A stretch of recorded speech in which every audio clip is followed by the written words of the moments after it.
Pour moi, l'araignée la plus évoluée de toutes est la Portia. Elle chasse et se nourrit d'autres araignées. Elle n'est pas belle à voir et a la démarche d'un robot, mais c'est une prédatrice hors pair. Et à y regarder de plus près, on dirait un lion en train de chasser un tigre.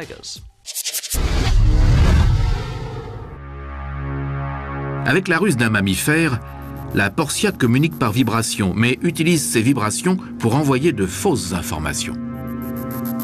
C'est un signe évident de sa supériorité d'intelligence par rapport à sa proie.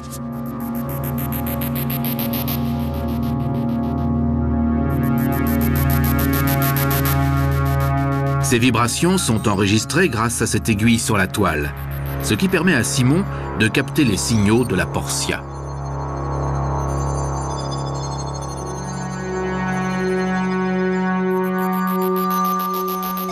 Elle profite d'un quelconque mouvement d'air tel que le vent ou la respiration de Simon pour masquer son approche.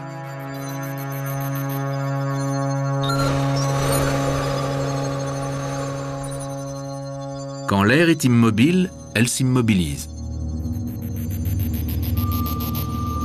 Quand elle est quasiment à sa portée, sa proie presque aveugle ne se rend pas compte qu'elle est en danger.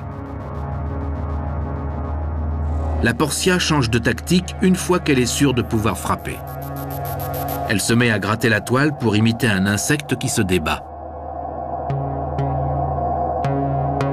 La victime semble intéressée. La Portia se tient prête pour l'attaque.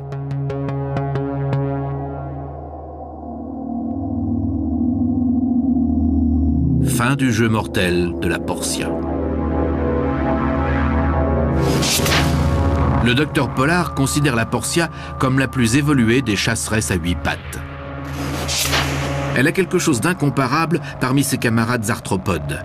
Elle est capable de penser alors que son cerveau n'est pas plus gros qu'un grain de sel.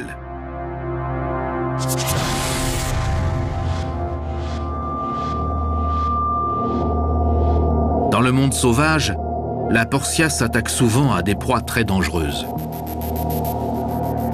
La néphile, la plus grande des araignées tisseuses de toile, est 100 fois plus grosse qu'elle. C'est une mission dangereuse pour la Portia. La néphile est elle aussi très rapide et mortelle. La Portia a l'intention de s'approprier le partenaire mâle de la grosse femelle sous ses yeux. Un papillon heurte la toile et distrait la géante. La Portia peut tenter sa chance.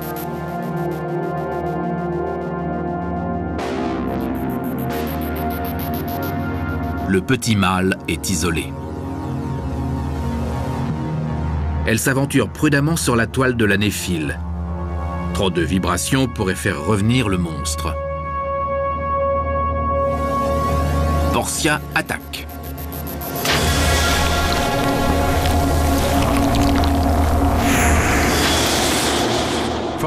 D'un cerveau pas plus gros qu'une tête d'épingle émergent des techniques de chasse qui demandent de la patience et de la vivacité. Si la Portia sent qu'une plus grosse araignée prend le dessus, elle reconsidère la situation et prépare son attaque par derrière. Cette capacité à planifier est une chose rarissime dans le monde des invertébrés. L'arme de la Portia est son esprit. La surdouée microscopique mesure son intelligence à une épéire diadème venimeuse.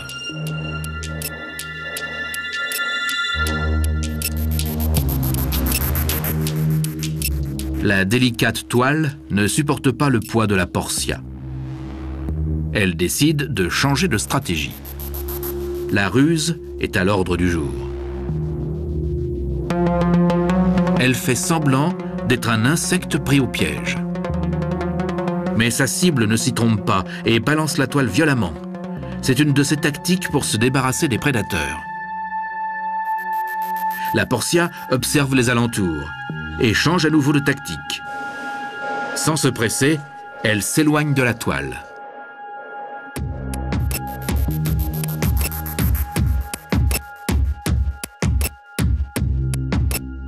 Délibérément, elle se promène sur des brindilles ou sur des feuilles et perd la toile de vue. Tout porte à croire qu'elle a abandonné la partie. Mais la Portia est un as du bluff.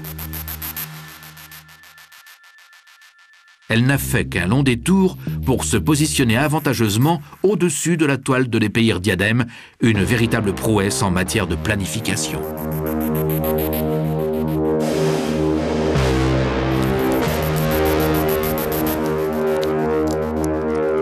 Elle salive littéralement par anticipation.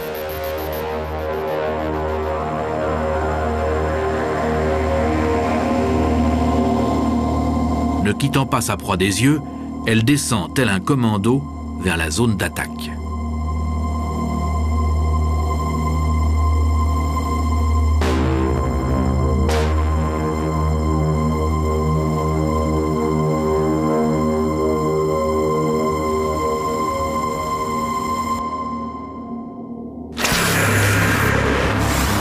Ses crochets ont frappé.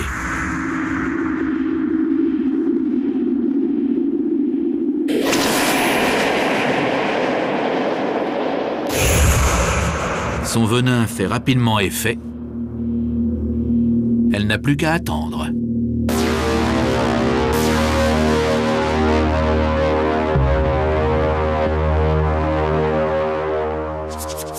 La Portia est si intelligente qu'on a réussi à communiquer avec elle au labo. L'araignée qui est sur l'écran est la cyberaraignée de Simon. Quand elle émet un signal destiné à la Portia, celle-ci répond.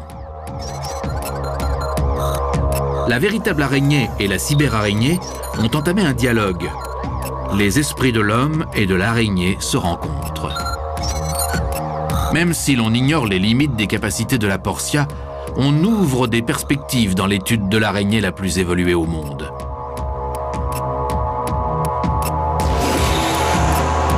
Le prochain défi de Simon sera de découvrir comment une créature dotée d'un aussi petit cerveau peut démontrer une capacité à penser aussi impressionnante. Elle est la reine du monde des araignées, en tout cas pour le moment.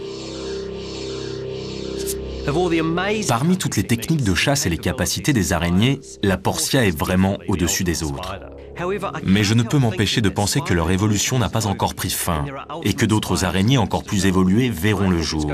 Et je crois qu'elles naîtront d'un croisement entre une Portia et une araignée cracheuse. Imaginez quelle machine à tuer dévastatrice cela donnerait, une araignée intelligente capable de cracher une toile venimeuse. Et imaginez qu'elles se socialisent et chassent en groupe. Elles deviendraient les vélociraptors du monde des araignées. Cela fait froid dans le dos.